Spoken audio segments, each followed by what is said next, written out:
Hello 143 class, this is a homework problem. This is chapter 3 review problem number 24.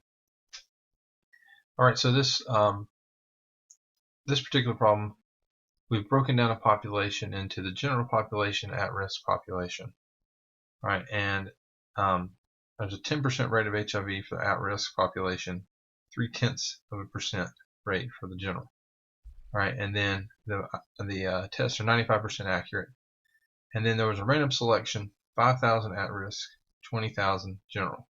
So we're going to use this table to answer these questions. So the first two questions are just how do you do a percent? Okay. So verify the incidence rates for the general and at-risk populations are 0.3 and 10%. Right. So how would you verify the incidence rates?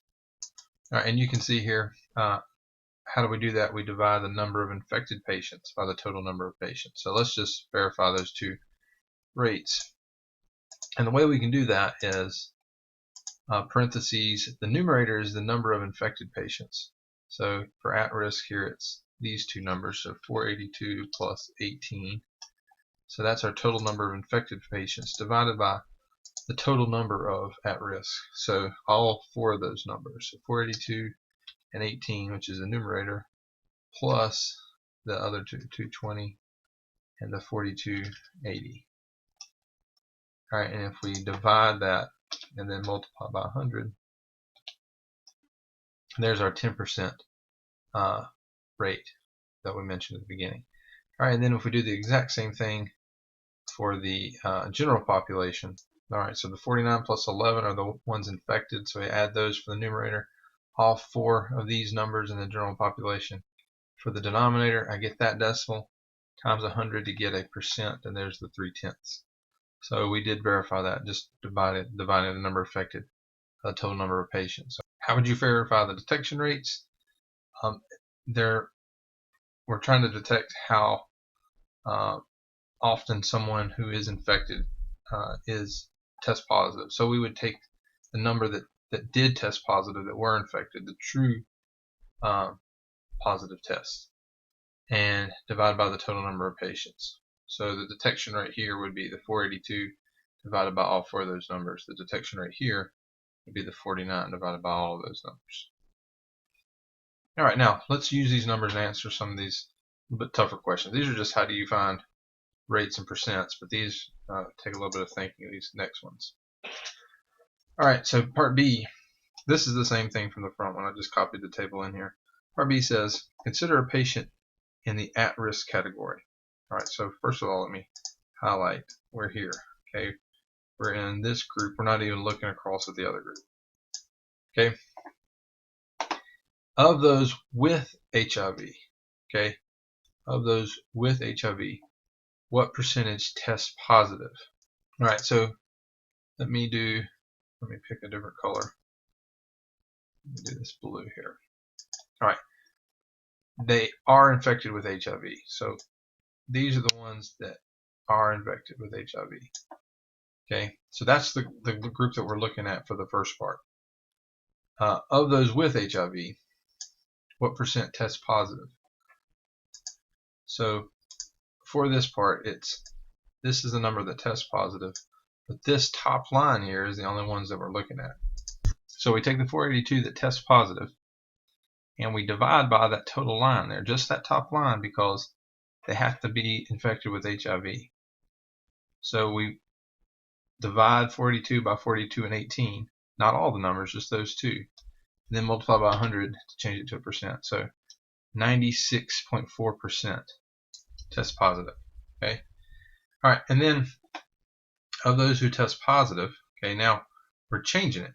Okay, that's a different question. Of those who test positive, so now we're not talking about they're infected. Now we're talking about the ones who test positive. Okay, so now we're looking at this column instead of that row. So of those who test positive, okay, these this column, what percent have HIV? What percent of these are infected? So again, we're going to have 482 as our denominator. That's our numerator. But instead of the denominator being 482 plus 18, now it's going to be 482 plus 220. All right, and then same thing, enter and then times 100 to get it to a percent. So about 68.7%.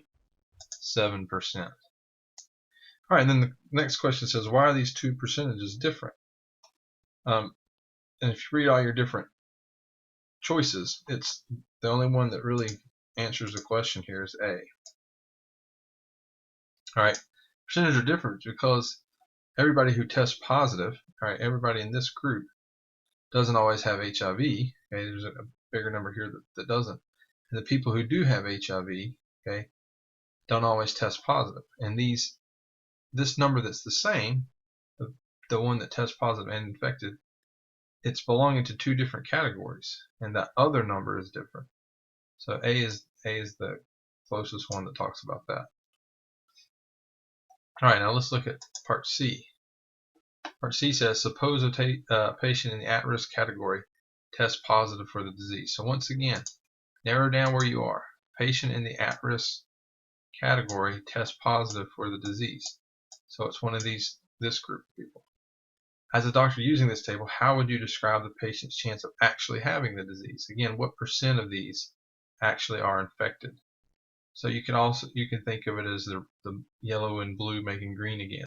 All right, what is that? These 702 people test positive. What percent of those 702 actually are infected? So again, we do the number right here.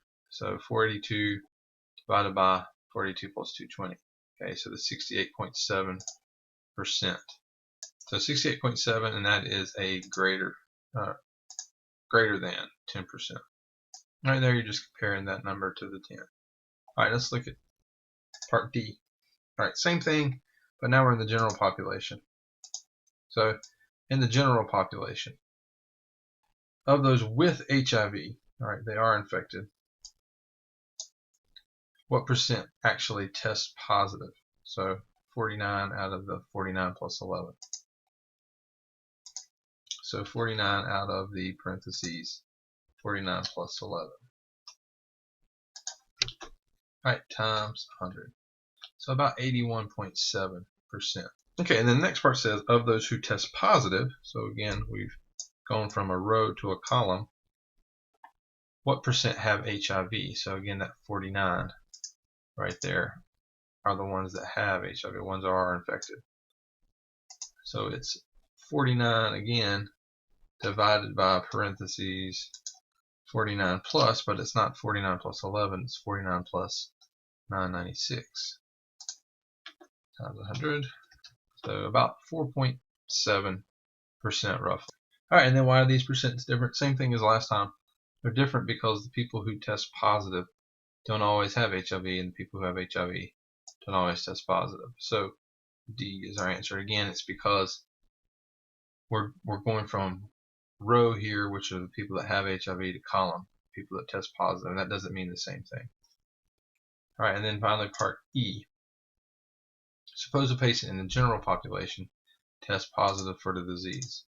We're in the general population and they test positive. So again, we're in that column.